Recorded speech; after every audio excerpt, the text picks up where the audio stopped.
കറണ്ടില്ല, വെള്ളമില്ല, ഉള്ളത് തീക്കാറ്റ് മാത്രം. റിയൽ കേരള സ്റ്റോറി ഇതാണ്. കറണ്ടിൻ്റെ കാര്യത്തിൽ കേരളത്തിന് ആവശ്യമായതിൻ്റെ കാൽ പങ്കിനടുത്തേ ജലവൈദ്യുത പദ്ധതികളിൽ നിന്ന് ഉൽപ്പാദിപ്പിക്കുന്നുള്ളൂ. ഈ കൊടുംചൂടിൽ ജലനിരപ്പ് താഴുന്നതോടെ കറണ്ട് ഉൽപ്പാദനവും കുറയുന്നു. ഏപ്രിൽ 7 കണക്കനുസരിച്ച് കേരളത്തിൽ പ്രതിദിന ഉപയോഗം 10.33 കോടി യൂണിറ്റായിരുന്നു. ഇതിൽ 8.27 കോടി യൂണിറ്റും സംസ്ഥാനത്തിന് പുറത്തുനിന്ന് വാങ്ങിയത്. ശേഷിച്ച 2.06 കോടി യൂണിറ്റ് മാത്രമാണ് കേരളം ഉൽപ്പാദിപ്പിച്ചത്. കറണ്ട് ഇല്ല എന്ന് പറഞ്ഞത് അതാണ്. KSEBയുടെ 17 ഡാമുകളിൽ 11ലും വെള്ളം പകുതിയിൽ താഴെ. ഏറ്റവും വലിയ സംഭരണിയായ ഇടുക്കിയിൽ ഏപ്രിൽ 11-ന് 41% വെള്ളമേ ഉള്ളൂ. ഏപ്രിൽ തുടക്കത്തിൽ 44%. 10 ദിവസത്തിനിടെ ആവിയായത് 4% വെള്ളം. ചെമ്പടുപ്പിന് മീതെ പോലെ ഇടുക്കി ഡാം തിളയ്ക്കുന്നു. പമ്പ അണക്കെട്ടിൽ 1% വെള്ളമേ ഉള്ളൂ. വയനാട്ടിലെ ബാണാസുര സാഗറിൽ 28%, കല്ലാറിൽ 20, ഇരട്ടയാറിൽ 14. ഇപ്പറഞ്ഞ അളവിലൊക്കെ ഡാമുകളിൽ വെള്ളമുണ്ടെന്ന് ധരിക്കുകയും അരുത്. സംസ്ഥാനത്തെ ജലസംഭരണികളിൽ 30% ചെളിയും മണലുമാണെന്ന് സർക്കാരിൻ്റെ പഠന റിപ്പോർട്ടുണ്ട്. ഇത് നീക്കി ആഴം കൂട്ടാനും മണൽ വിൽക്കാനും ഒരു പദ്ധതി VS സർക്കാരിൻ്റെ കാലത്ത് ആവിഷ്കരിച്ചു. അപ്പോൾ വന്നു പ്രതിഷേധം. ഡാമിലെ ഇക്കോസിസ്റ്റം തകരും, മണൽ വിറ്റാൽ ഒന്നും കിട്ടില്ല, ധൂർത്താണിത്. ഒന്നും കിട്ടിയില്ലെങ്കിലും ആഴം കൂട്ടി സംഭരണശേഷി ഉയരുമെന്ന പൊതു താൽപ്പര്യം ആരും ശ്രദ്ധിച്ചില്ല. 15 വർഷത്തിനിടെ ടൺ കണക്കിന് ചെളി വീണ്ടും ഒഴുകിയെത്തി അടിഞ്ഞത് മാത്രം മിച്ചം. ഇടവപ്പാതിക്ക് ഡാമുകൾ നിറഞ്ഞു കവിയുന്നു, തുറന്നു വിടുന്നു എന്നൊക്കെ പറയുമ്പോൾ അവിടെ 70% പോലും വെള്ളമില്ല എന്നുകൂടി ഓർക്കുക. ഇനി കുടിവെള്ളത്തിൻ്റെ കാര്യവും ഒട്ടും പന്തിയല്ല. പടിഞ്ഞാറേക്ക് ഒഴുകുന്ന 41 നദികൾ ഇടവപ്പാതിക്ക് കടലിലേക്ക് തള്ളുന്നത് എത്ര കോടി ഖനയടി വെള്ളമെന്ന് ജലവകുപ്പിനും അറിയില്ല.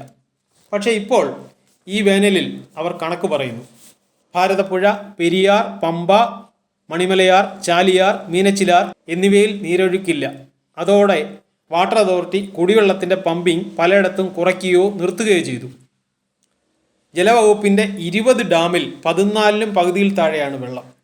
അതിൽ തന്നെ പാലക്കാട് ചുള്ളിയാറിൽ 9% വെള്ളമേ ഉള്ളൂ. പാലക്കാട് ചിറ്റൂരിലെ വരൾച്ച പരിഹരിക്കാൻ തമിഴ്നാട് വെള്ളം തരണമെന്നാവശ്യപ്പെട്ട് കേരളത്തിൻ്റെ ചീഫ് സെക്രട്ടറി തമിഴ്നാട് ചീഫ് സെക്രട്ടറിക്ക് കത്തെഴുതിയത് കഴിഞ്ഞ ആഴ്ച. മെയ് 2-ാം ആഴ്ച വരെ സെക്കൻഡിൽ 250 ഖനയടി വെള്ളം തരണമെന്നാണ് ആവശ്യം. പറമ്പിക്കുളം ആളിയാർ കരാറിൻ്റെ ഭാഗമായി തമിഴ്നാട് കേരളത്തിന് വെള്ളം തരേണ്ടതാണ്.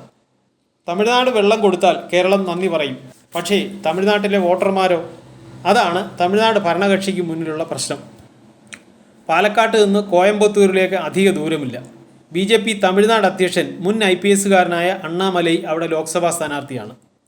CPMൽ നിന്ന് സീറ്റ് ഏറ്റെടുത്ത DMK നേരിട്ട് പോരിനിറങ്ങിയിരിക്കുകയാണ്. അതുകൊണ്ട് ചീഫ് സെക്രട്ടറിയുടെ കത്ത് അവിടെ ഇരിക്കട്ടെ എന്ന് തമിഴ്നാട് ഭരണകൂടം കരുതിയാൽ എങ്ങനെ കുറ്റം പറയും? വെള്ളം വീഞ്ഞാകുമായിരിക്കാം, പക്ഷേ വോട്ടാകില്ലല്ലോ. തിരുവനന്തപുരത്തിന് കുടിവെള്ളം തരുന്ന പേപ്പാറ ഡാമിൽ നിത്യേന ജലനിരപ്പ് താഴുന്നത് 10 സെൻറ്റിമീറ്ററോളമാണ്. ഇവിടെ നിന്ന് അരുവിക്കരയിലെ 4 ട്രീറ്റ്മെൻറ്റ് പ്ലാന്റിലെത്തി ശുദ്ധിയാക്കി നഗരത്തിലേക്ക് പമ്പ് ചെയ്യുന്നത് നിത്യേന 36 കോടി ലിറ്റർ വെള്ളം. 12 ലക്ഷം പേർ ഈ കുടിവെള്ളത്തെ ആശ്രയിക്കുന്നു എന്നാണ് കണക്ക്. പേപ്പാറയിൽ ഇപ്പോൾ 102 മീറ്റർ വെള്ളമേ ഉള്ളൂ. 1.5 മാസം കഷ്ടി പോയേക്കാം. 10 സെൻറ്റിമീറ്റർ വെച്ച് 10 ദിവസം കഴിയുമ്പോൾ 1 മീറ്റർ ശരാശരി താഴുന്നു എന്നതിൻ്റെ ആശങ്കയിലാണ് വാട്ടർ അതോറിറ്റി. വെള്ളം പമ്പ് ചെയ്യുന്നതിൻ്റെ അളവ് കുറച്ചതായി പറയുന്നില്ലെങ്കിലും പൈപ്പിലെ ഒഴുക്കിൽ ശക്തി കുറഞ്ഞിട്ടുണ്ടെന്ന് വീട്ടുകാർക്കും നാട്ടുകാർക്കും ബോധ്യമായി തുടങ്ങിയിരിക്കുന്നു. ഇനി ചൂടിൻ്റെ കാര്യം. തെക്കു പടിഞ്ഞാറൻ കാലവർഷത്തിൻ്റെ ഇന്ത്യയിലെ പ്രവേശന കവാടമായ കേരളം ഇപ്പോൾ രാജ്യത്തെ ഉഷ്ണതരംഗത്തിൻ്റെ എൻട്രി പോയിന്റുമായി. രാജ്യത്തെ ഉഷ്ണതരംഗം വീശി തുടങ്ങുന്ന രാജസ്ഥാനിൽ ഇന്ന് കേരളം അനുഭവിക്കുന്ന ചൂടില്ല. ശരാശരി 40 ഡിഗ്രി പകൽ താപനിലയിലാണ് കേരളം. രാപ്പകൽ തീച്ചൂളയായ സംസ്ഥാനത്ത് ഇക്കുറി വേനൽ മഴ 3-1. എല്ലാ ജില്ലയിലും മഴ കുറഞ്ഞപ്പോൾ കോഴിക്കോട്ടും കണ്ണൂരും വയനാട്ടിലും മഴ പെയ്തില്ല. അങ്ങനെയാണ് 40 ഡിഗ്രിയിലേക്ക് പെട്ടെന്ന് കേരളം എത്തിയത്. എന്നാൽ അനുഭവിക്കുന്ന ചൂട് 40 ഡിഗ്രി അല്ല.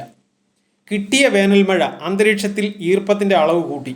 താപനിലയോടൊപ്പം ഈർപ്പവും ചേരുമ്പോൾ താപസൂചിക എന്ന ഹീറ്റ് ഇൻഡെക്സ് ഉയരും.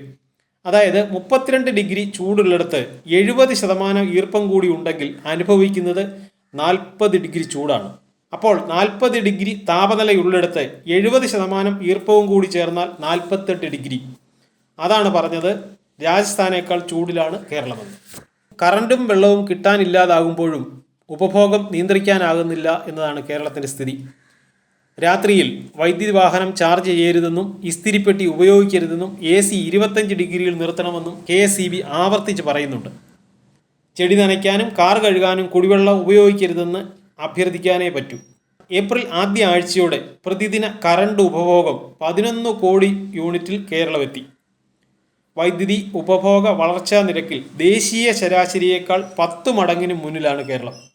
2023 അപേക്ഷിച്ച് ഇക്കൊല്ലം മാർച്ചിൽ രാജ്യത്തെ ആകെ കറണ്ട് ഉപഭോഗം 1.5% അടുത്ത് മാത്രമാണ് കൂടിയത്. കേരളത്തിലാകട്ടെ മുൻ വർഷത്തെ അപേക്ഷിച്ച് ഈ മാർച്ചിൽ 13% വർധന. കേരളം പുറത്തുനിന്ന് കറണ്ട് വാങ്ങാൻ നിത്യേന 25 കോടിയാണ് ചെലവാക്കുന്നത്. രാത്രി 8 മുതൽ പുലർച്ചെ 2 വരെ യൂണിറ്റിന് 10 രൂപയാണ് നിരക്ക്. അല്ലാത്ത സമയത്ത് 6 രൂപയും.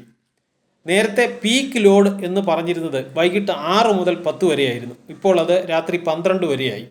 മെയ് 31 വരെ പീക്ക് ലോഡിലേക്ക് 500 മെഗാവാട്ട് അധിക വൈദ്യുതി ഉപയോഗത്തിന് വാങ്ങാൻ KSEB ടെൻഡർ വിളിച്ചപ്പോൾ ആവേശത്തോടെ പങ്കെടുത്തത് 11 കമ്പനികൾ. കേരളമെന്ന ഉപഭോഗ സംസ്ഥാനത്ത് ഏറ്റവും വിലയുള്ള ചരക്കായി കറണ്ട്. പീക്ക് ലോഡ് സമയത്തെ അമിത ഉപഭോഗം അപ്രഖ്യാപിത കറണ്ട് കട്ടിലെത്തി നിൽക്കുന്ന സ്ഥിതിയുമാണ്. തലസ്ഥാനമായ തിരുവനന്തപുരത്ത് രാത്രി അരമണിക്കൂറെങ്കിലും കറണ്ട് പോകാത്ത ഒരു പ്രദേശവുമില്ല. ഉപഭോഗം അമിതമാകുമ്പോൾ സബ്സ്റ്റേഷനിലെ ട്രാൻസ്ഫോമർ കത്താം, ഫ്യൂസ് പോകാം. അപ്പോൾ ഉപഭോഗം നിയന്ത്രിക്കാൻ അപ്രഖ്യാപിത പവർ കട്ട് കൊണ്ടേ പറ്റൂ. പലയിടത്തും വോൾട്ടേജ് 180 വരെ താഴുന്നതും അങ്ങനെയാണ്. കറണ്ടും വെള്ളവും ചൂടും ചേർന്ന കേരളത്തിൻ്റെ ഗുരുതര പ്രശ്നങ്ങൾക്ക് സ്ഥിരപരിഹാരം എത്രയോ അകലെയാണ്. ഇടുക്കി പദ്ധതിക്ക് ശേഷം 40 വർഷത്തിനിടെ വൻകിട ജലവൈദ്യുത പദ്ധതികളൊന്നും കേരളത്തിൽ വന്നിട്ടില്ല. ബദലായി കൽക്കരി ഉപയോഗിച്ചുള്ള താപനിലയത്തെപ്പറ്റി പറഞ്ഞാൽ മലിനീകരണം തൻ്റെ വീട്ടുകാർ സഹിക്കുമോ എന്നാവും തർക്കം. ആണവ നിലയത്തെപ്പറ്റി ചിന്തിച്ചാൽ ചെർണോബിൾ ഉദ്ധരിക്കും. ജലവൈദ്യുത പദ്ധതിയെപ്പറ്റി എന്തെങ്കിലും പറഞ്ഞാൽ പരിസ്ഥിതിയെപ്പറ്റി പ്രബന്ധം എഴുതി നീട്ടും. എന്നാൽ 1 മിനിറ്റ് കറണ്ട് പോയാൽ ആരെയും കുറ്റപ്പെടുത്താൻ നാട്ടുകാർ മറക്കില്ല. അന്യ സംസ്ഥാനക്കാർ മലിനീകരണവും ആണവ ഭീഷണിയും പരിസ്ഥിതി നാശവും ഒക്കെ സഹിച്ച് നമുക്ക് കറണ്ട് തന്നാൽ കൈനീട്ടി വാങ്ങും. മലയാളികളിൽ നിന്ന് പുഴയെ രക്ഷിക്കാൻ 3 നാൾ പൊക്കത്തിൽ കമ്പിവേലി കെട്ടുന്ന സംസ്ഥാനമാണ് കേരളമെന്ന് ഓർക്കുക.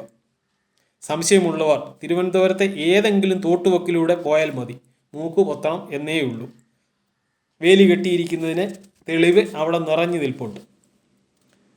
ചൂടിന് കാരണം എൽ നിനോ ആണെന്ന് മനഃപ്പാഠമാക്കിയ മലയാളിക്ക് അടുത്ത വേനലിലും വിലപിക്കാനേ വഴി കാണുന്നുള്ളൂ.